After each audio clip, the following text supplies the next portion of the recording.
오래전에 미국 대륙을 횡단하는 열차가 있었습니다. 그 열차에는 커다란 엔진 두 개가 달려 있었는데 로키 산맥 그 로키산 앞에서 엔진 하나가 꺼졌어요. 근데 이 기관사가 확신을 가졌습니다. 엔진 하나로 이 산을 넘고 덴버까지 갈 수 있으리라고 생각하고 가속을 올렸습니다. 근데 웬일입니까? 상 중턱에서 마지막 엔진 하나가 꺼져버리고 말았습니다. 이제 오갈 수도 없는 그런 상태가 됐어요. 기관사가 이런 상황에서 승객들에게 기내 방송을 합니다. 승객 여러분, 알려드릴 두 가지 뉴스가 있습니다. 한 개는 좋은 소식이고 또 다른 하나는 나쁜 소식입니다. 나쁜 소식은 우리가 탄 기차의 엔진이 모두가 다 꺼졌다는 사실입니다. 좋은 소식은 여러분이 타고 있는 것이 비행기가 아니라 기차라는 사실입니다. 우리가 살아가는 세상에는요, 좋은 것도 있고요, 나쁜 것도 있습니다. 우리의 삶이 항상 좋을 수도 없고요, 늘 나쁠 수도 없습니다. 늘 우리의 삶엔 좋은 것과 나쁜 것, 행복과 불행, 밝은 것과 어두움이 공존합니다. 이것이 우리네의 인생입니다. 그런데 문제는 우리가 무엇을 보고 사느냐는 겁니다. 밝은 면을 보고 살 것이냐, 어두운 면을 보고 살 것이냐, 내가 행복을 보고 살 것이냐, 불행을 보고 살 것이냐, 이것은 우리의 선택이고 그 선택은 우리에게 어떤 결과를 갖게 합니다. 2020년 한 해 코로나 바이러스로 말미암아 힘겨웠습니다. 사실 다 끝난 것도 아닙니다. 직장도, 가정도, 그리고 사업장도, 심지어는 학교도, 이제는 사실 신앙생활하는 영적인 우리의 삶도 위축되게 만들었습니다. 그런데 이 코로나 바이러스가 우리에게 모두가 다 부정적인 영향을 준 것만은 아닙니다. 우리가 이 코로나 바이러스로 말미암아 신앙의 본질을 찾기도 했습니다. 가정 안에서 함께 있으면서 그 가족과의 사랑이 얼마나 중요한지도 깨닫게 됐습니다. 그리고 내가 오늘 이렇게 살아서 하나님을 예배할 수 있다라는 예배의 자리, 오늘 우리 집사님 귀한 기도해 주셨는데 그 코로나 전에 그 일상이 감사였구나라는 걸 또 깨닫게 됐습니다. 학교를 다니는 것, 가정에서 밥 먹는 것, 그러면서 또 사업장 안에서는 새로운 길을 모색하기도 하고 진지하게 내 삶의 미래를 생각하게도 되었습니다. 성경의 위대한 사람들의 행적을 바라보면 환경이 좋고 문제가 없어서 성공한 게 아닙니다. 그들의 삶에는 환경이 막아서고 문제들이 너무나 많았고 수많은 문제 앞에 있었지만 그들이 했었던 한 가지 공통된 점은 하나님을 바라봤다는 거죠. 그리고 계속해서 그 문제를 뚫고 전진할 수 있었습니다. 그 한 예로 다니엘을 보면 다니엘은 성경에 아주 바른 신앙인이었어요. 그 외국으로 포로로 잡혀가서 타지에서도 그렇게 하나님을 열심히 섬겼어요. 그런데 다니엘을 시기하는 다른 사람으로 말미암아 다니엘이 죽게 됐습니다. 부정부패를 한 게 아니에요. 권력을 남용한 것도 아니에요. 이유가 하나 있다면 그가 살아계신 하나님 앞에 기도했다라는 겁니다. 그들이 보았거든요. 다니엘이 뭐 하나? 하루에 3번씩 예루살렘으로 난 창을 열고 무릎을 꿇고 하나님 앞에 날마다 기도하는 다니엘을 보고 나서 왕에게 얘기합니다. 왕이시여, 한 달간 왕 외에 다른 사람에게 묻거나 기도하면 모두 다 사자굴에 집어 던져 주십시오. 말도 안 되는 그 억울한 법령, 그 악법에 얽매여서 다니엘이 죽게 됐습니다. 근데 놀라운 것은요, 다니엘이 그 법령에 왕의 어인이 찍힌 것을 보고도 그가 한 일이 있습니다. 다니엘 6장 10절에 있는 말씀인데요. 다니엘이 이 조서에 왕의 도장이 찍힌 것을 알고도 자기 집에 돌아가서 윗방에 올라가 예루살렘으로 향한 창문을 열고 전에 하던 대로, 저기 은혜 받은 말씀이 이겁니다. 전에 하던 대로, 그 왕의 도장이 찍혀서 그 다음부터 기도한 게 아니고 늘 그가 하던 대로 하루에 3번씩 무릎을 꿇고 기도하며 그의 하나님께 감사하였더라라고 얘기합니다. 다니엘은 그 위기에도 불구하고 그는 여전히 기도했고 그는 감사한 삶을 삽니다. 그 결과 어떤 일이 일어납니까? 다니엘이 그 일들로 말미암아 사자굴에 들어가지 않은 게 아닙니다. 사자굴에 던져졌습니다. 그런데 어떤 일이 일어납니까? 머리털 하나 상하지 않고 하나님은 그를 살려내셨을 뿐만 아니라 그의 지위를 더 높여줬죠. 이것이 감사하는 사람들의 특징이고 이것이 감사의 힘이고 이것이 감사의 내용입니다. 오늘 여러분의 인생은 어떻습니까? 막힘없이 잘 달려오셨습니까? 꼭 오늘 설교 서두에 이야기했었던 그 기차처럼 갑자기 중간에 서서 오갈 수 없는 그런 상황이 되셨습니까? 그것을 풀어낼 수 있는 비결은 단 한 가지밖에 없습니다. 그것은 감사하는 겁니다. 우리의 삶에 감사가 다윗의 결박을 풀어냈던 것처럼 우리의 삶에 감사는 모든 결박을 풀어내요. 모든 얽매이던 것을 풀어내요. 감사는 우리 가운데 신비한 힘을 줍니다. 내 삶이 감사하기 시작하면 우리의 삶의 불만과 불평이 떠나가고 감사하기를 시작하면 우리의 삶 가운데 하늘의 평화가 우리 가운데 넘쳐요. 감사하기를 시작하면 우리의 삶에 놀라운 기적들을 이뤄갑니다. 무엇보다도 감사하면 우리는 하늘 아버지께 영광을 돌리며 살아갑니다. 세상은 저와 여러분이 드리는 감사를 보고 우리 하나님께 영광을 돌려 똑같거든요. 코로나 시대를 똑같이 살아가거든요. 재난 하나 똑같이 같은 직장에 있고 같은 처지에 있고 뭐 다른 게 없는 것 같아요. 애 키워가고 뉴질랜드의 삶을 동일하게 고민하고 살아가는 것 같아요. 그리고 얘기하는 것도 보면 동일한 것 같아요. 근데 그의 삶 안에는 뭐가 있어요? 늘 감사가 있어요. 나처럼 불안해하지 않아요. 나처럼 떨지 않아요. 왜 그런가 봤더니 그 안에 그가 부르고 있는 하나님이 계셨고 그는 날마다 주일날 되면 그리고 11월 뭐 교회에서 무슨 일 있다고 늘 날마다 교회에 가서 기도하는 그의 모습을 보면서 무사람들이 우리 안에 계신 그 하나님을 바라보면서 하나님 살아계시구나, 하나님이 역사하시는구나 하는 걸 깨닫고 우리의 삶이 감사를 통해서 우리 하나님 영광 받으시게 되죠. 이런 삶이 감사의 삶이죠. 우리 저녁마다 하고 있는 다니엘 기도회의 간증의 주인공들을 가만히 보십시오. 그 사람들이 거기에 쓴 이유는 뭡니까? 쉬운 인생을 산 게 아닙니다. 험난했습니다. 어려웠습니다. 죽을 지경이 됐어요. 자식이 사경을 헤매요. 험난한 인생을 살았지만 그들에게 모두 한 가지 있다면 그들이 하나님께 영광을 돌리는 삶을 살았고 그들이 하나님의 영광을 돌리는 삶을 살았던 것은 다른 것이 아니라 그들의 삶 가운데 그럼에도 불구하고 그 지경 되면 못 살겠다고 생각합니다. 그 지경 되면 포기하고 다 내려놓을 거라고 생각하는데 그들의 삶 가운데는 감사가 있었고 그 감사가 결국에는 그들을 간증의 주인공으로 세우시더라. 그래서 우리 하나님 영광 받으시더라. 이것은 다니엘 기도에 쓴 20명의 강사들만입니까? 그것은 동일하게 하나님을 믿고 살아가는 우리들의 삶의 간증의 이야기는 아닐까요? 동일하게 그들의 간증을 바라보면서 하나님이 우리 가운데 주실 것이라고 생각하면서 우리가 사모함이 우리 가운데 있지 않겠습니까? 하나님, 저 인생이 내 인생 되게 해주십시오. 하나님, 기도하는 인생 저에게도 저런 기적과 같은 일들이 일어나게 해주십시오. 그 안에 비결은 감사에 있는 줄 믿습니다. 오늘 본문은요, 바른 감사의 예배를 얘기해요. 오늘 본문의 저자는 아삽입니다. 아삽은 여러분이 잘 알고 있던 것처럼 다윗의 시대에 법궤가 들어왔을 때 다윗이 얼마나 기뻐서 바지가 내려가는 줄도 모르고 덩실덩실 춤을 췄었던 그 역사적인 현장에 있었던 사람이 아삽입니다. 그리고 솔로몬 시대에 솔로몬이 하나님의 성전을 지었죠. 그리고 거기에서 성가대 대장을 했던 찬양 대장을 했었던 사람이 아삽입니다. 다시 말하면 아삽처럼 하나님을 예배하는 것에 대해서 최고로 알고 있는 사람이 없다는 거예요. 그는 예배자입니다. 그리고 그는 누구보다도 예배의 본질을 잘 알고 있었던 사람이라는 얘기죠. 그 아삽이 오늘 우리에게 이렇게 선포합니다. 14절 15절 말씀인데 우리 같이 읽어봅시다.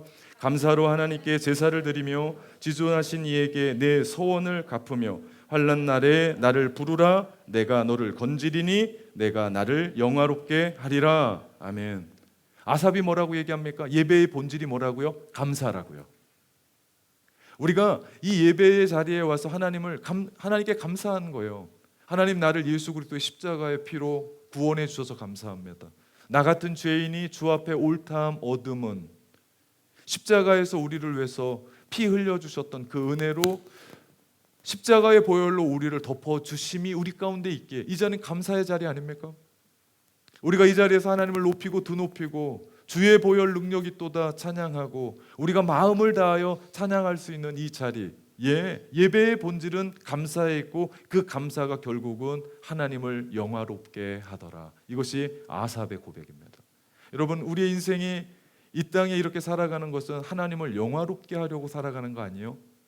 여러분의 가정을 통해서, 여러분의 삶을 통해서, 여러분의 직장을 통해서 무엇을 하든지 어떤 삶을 살든지 이건 목사만이 아닙니다. 여러분의 모든 삶도 역시 마찬가지로 여러분은 한 가정의 제사장이고 여러분은 한 직장의 제사장이고 여러분은 그 자리로 불러주신 하나님의 뜻이 있기 때문에 여러분은 있는 그 자리에서 하나님을 영화롭게 하는 사람이죠.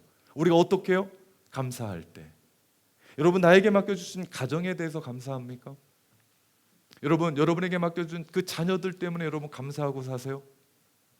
오늘 여러분이 내가 살아있음에 감사한 이 육체에 대해서 감사하고 계세요?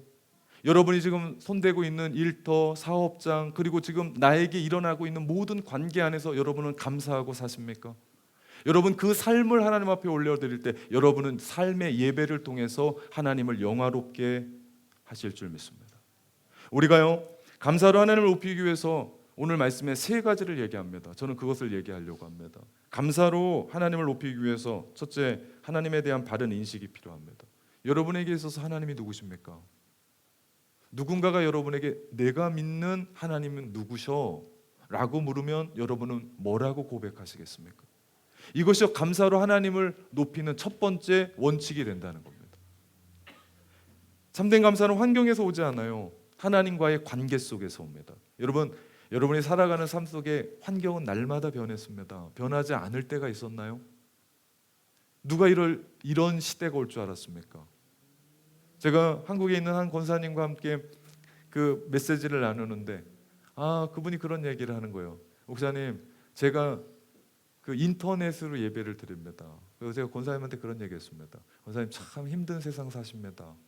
그분 날마다 새벽에 가서 무릎 꿇고 기도하시는 분이고 날마다 성전을 찾아가시는 분인데 성전을 못 찾아가는 거예요. 연세가 너무 많고 그리고 교회 안에서도 힘들어지니까 집에서 온라인으로 8개월 예배 드리는데 죽겠답니다. 누가 이런 시대가 올 줄 알았겠습니까? 여러분, 우리의 시대는 이게 시작일지도 모릅니다. 뉴 노멀의 시대, 더 엄청난 시대가 우리 가운데 몰려오게 될 때 여러분, 환경은 바뀌어요. 시대는 바뀝니다. 그거에 초점을 맞추고 살면 우리의 삶은 날마다 흔들립니다. 지진을 경험해 본 분들이 있을지 모릅니다. 지진 속에서는 사람이 살아갈 수가 없습니다. 그러나 우리가 변하지 않으신 하나님의 사랑과 은혜에 초점을 맞춘다면 우리는 감사할 수 있게 되는 줄 믿습니다. 왜? 변하지 않습니다. 그분의 사랑이 변한 거 봤습니까? 그분의 은혜가 변한 거 봤습니까? 그 십자가의 사랑이 변하든가요? 그 십자가의 은혜가 변하든가요? 변하는 건 누굽니까? 납니다. 내 마음이 너무나 간사해서 그 사랑 받았을 땐 정말 너무나 기쁘고 뜨겁고 그 삶을 살겠습니다. 그러다가 되돌아서 세상을 나가면 내가 언제 그랬냐는 듯이 내가 변하는 거죠. 여러분, 하나님의 사랑, 하나님의 은혜에 초점을 맞출 때 우리는 온전한 감사를 할 수 있게 되는 줄 믿습니다. 오늘 본문 7절입니다. 같이 읽어봅시다. 내 백성아 들을지어다. 내가 말하리라. 이스라엘아, 내가 내게 증언하리라. 나는 하나님 곧 내 하나님이로다. 아멘. 이것은 하나님 이스라엘 백성들에게 직접 말씀하시고, 근데 이상한 말씀이 나와요. 나는 내 하나님이다. 나는 내 하나님이다. 왜 이런 말씀을 하십니까? 하나님이 이거 몰라서 얘기하는 거예요? 굳이 나는 내 하나님이라 라고 말할 필요가 없는데 이유가 있습니다. 그것은 이스라엘 백성들이 지금 지식으로는 하나님을 알았습니다. 전통적으로는 하나님을 알았습니다. 그런데 그들의 마음속에는 하나님을 떠났습니다. 오랫동안 신앙생활해 왔습니다. 그리고 이 예배도 내가 늘 했었던 그대로 주일이면 예배 자리에 왔습니다. 그런데 내 마음 가운데 정말 하나님이 계시고 그분의 사랑과 그분의 은총과 그분의 은혜 때문에 날마다 감사하며 감격하며 살아갑니까? 예수 그리스도의 십자가의 보혈로 우리를 덮어주셔서 나 같은 죄인이 주 앞에 옳다함 얻고 의인이 됐고 의롭다함을 받았던 그 은혜가 날마다 새롭습니까? 그래서 날마다 하나님 앞에 눈물의 예배를 드립니까? 찬송가 하나를 불더라도 그렇게 뜨거운 마음으로 하나님을 찬양합니까? 그래서 하나님이 나를 떠난 사람들, 마음에서 내가 없는 사람들을 책망하는 겁니다. 오늘 말씀 22절의 말씀에 하나님을 잃어버린 너희라고 이야기하면서 하나님이 책망하시는 말씀이 나옵니다. 아무리 하나님에 대한 방대한 지식을 갖고 있더라도, 아무리 성경을 정말 너무나 많이 아는 성경의 박사라도 그 마음의 중심에 하나님을 모시지 않는다면 그것은 하나님을 모르는 것과 같습니다. 하나님을 떠난 인생은 감사할 수가 없습니다. 왜냐하면 내 인생의 주인이 하나님이 아니고 나기 때문에 내 삶의 주인이 나를 만족시켜야 돼요. 그러니 내가 감사할 수가 없습니다. 여러분이 지금까지 살아가면서 아무리 많은 걸 얻은들, 아무리 여러분의 마음 가운데 엄청난 쾌락이 있고 재미가 있어 본들, 다 누린들, 여러분이 만족하셨습니까?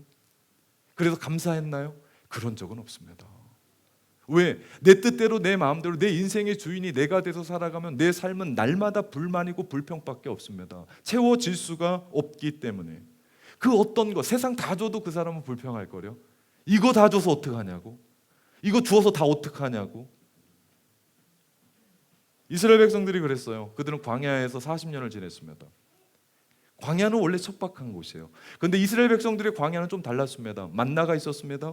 메추라기가 있었어요. 그들의 삶에는 반석을 치면 물이 나왔습니다. 여러분, 돌멩이 쳐보십시오. 물 나오나? 그런 경우는 없습니다. 땅을 파야지. 그런데 하나님은 반석을 치면 물이 터져 나왔어요. 그리고 그 광야의 저녁은 너무나 춥습니다. 그래서 불기둥으로, 낮엔 너무나 덥습니다. 오늘같이. 그러면 구름기둥으로 그들을 친히 보호하시고 인도하시고 그들과 함께 하셨습니다. 그런데도 이스라엘 백성들은 불평했어요? 불만했어요? 왜 그런 줄 아십니까? 그들은 하나님을 바라보지 않고 자신의 욕구를 바라봤기 때문입니다. 자신들이 원하는 삶을 바라봤기 때문입니다.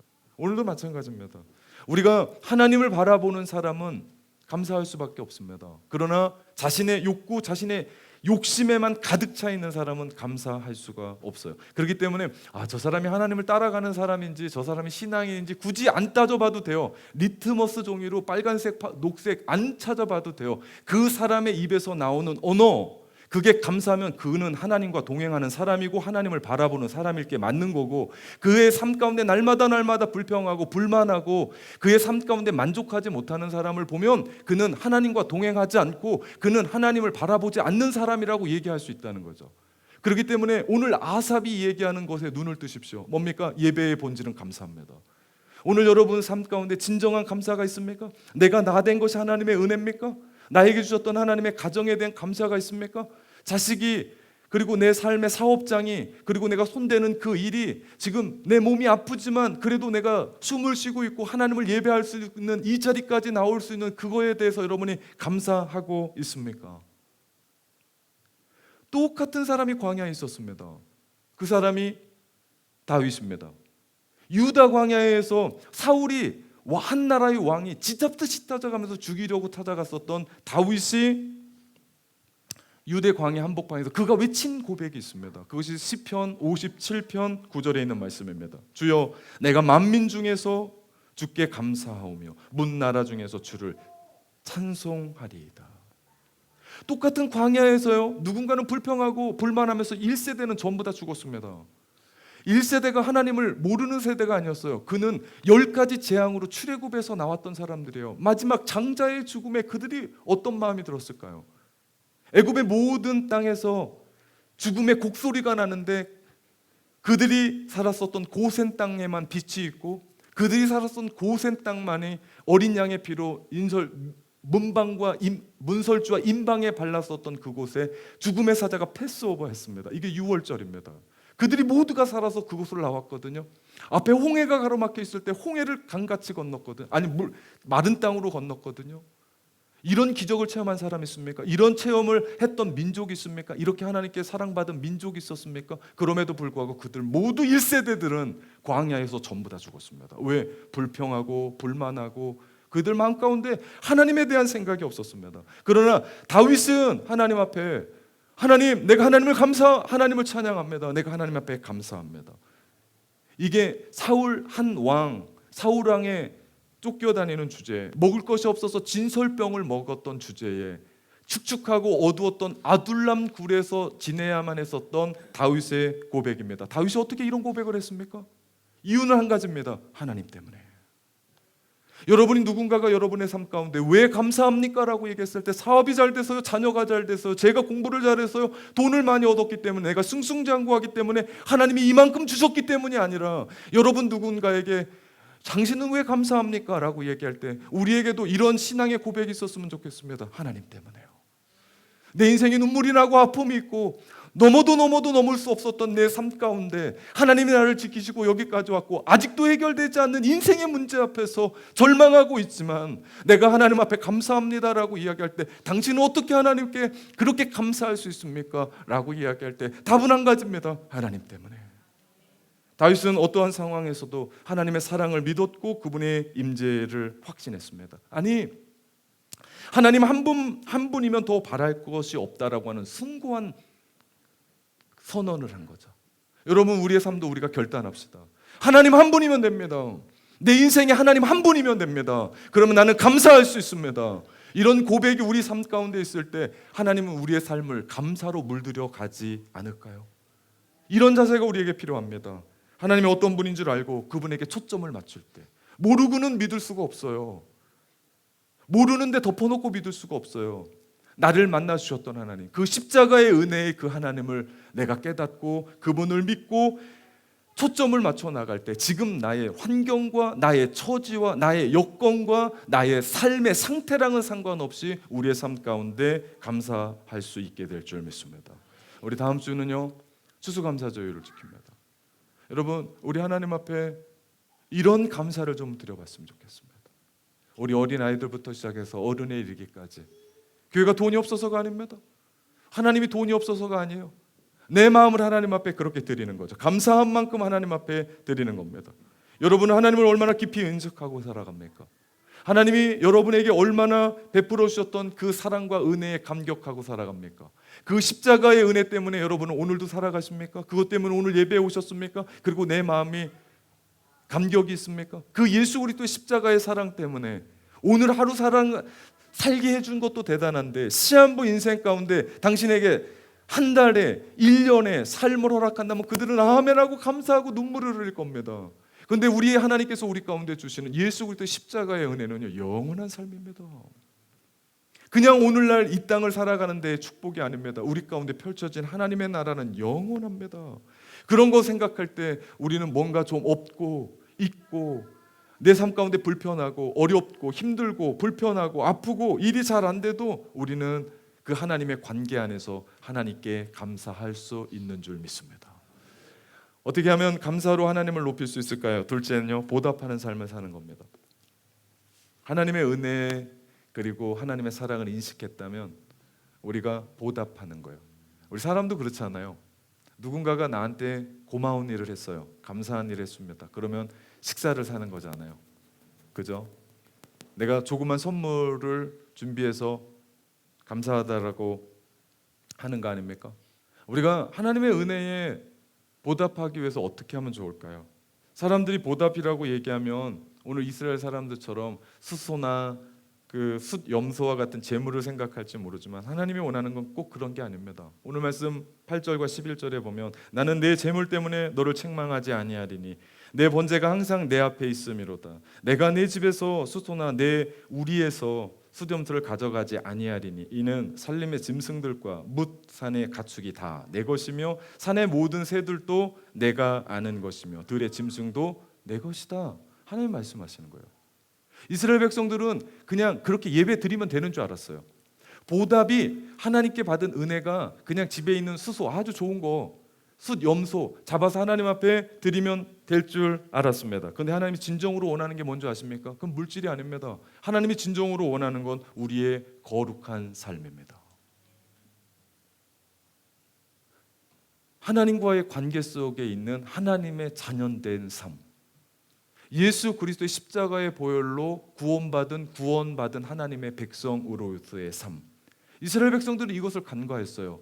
그들은 하나님 앞에 커다란 것만 드리면 되는 줄 알았어요. 숫, 염소, 수소 드리면 예배라고 생각했습니다. 그런데 하나님이 보고 싶었던 게 뭔지 아십니까? 바른 삶입니다. 바른 삶.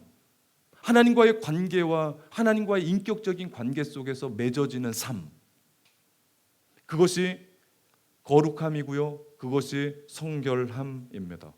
우리가 그런 삶 살 때 우리 하나님 영광 받으세요.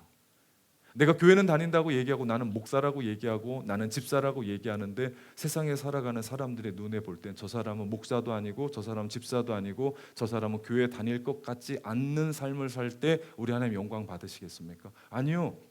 하나님의 사랑과 은혜에 보답하는 길은요, 우리가 바른 삶 사는 겁니다. 주님이 말씀하시는 성경의 삶 살아가는 겁니다. 그래서 아삽은 얘기합니다. 14절에 감사로 제사를 드리며 지존하신 이에게 내 소원을 갚으라라고 말씀합니다. 여기서 아삽은 뭐라고 얘기합니까? 감사의 예배와 소원을 연결합니다. 소원은요, 아주 강한 약속이에요. 하나님 앞에서 바로 살겠다라고 하는 삶의 결단을 얘기합니다. 구약에서 소원하면 떠오르는 사람들이 나시린이에요. 나시린의 대표적인 사람이 삼손입니다. 그들은 머리를 자르지 않았어요. 독주를 마시지 않았습니다. 그들은 죽은 시체를 만지지 않았어요. 저는 성경을 읽다 보면 가장 정말 안타까운 사람이 삼손이에요. 하나님이 엄청난 거 부어주셨거든요. 근데 삼손은 다 날려버렸습니다.